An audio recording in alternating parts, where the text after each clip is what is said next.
How to fix could not add card try again later issue. Let's get started.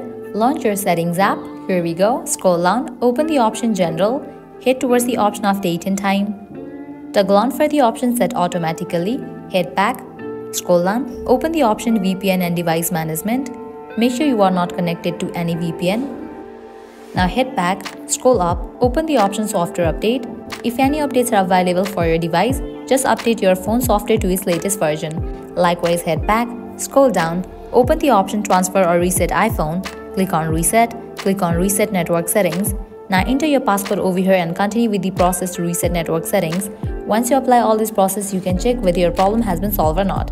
Likewise, heading towards next solution, go to the main page of settings, open your Apple ID, open the option sign in and security.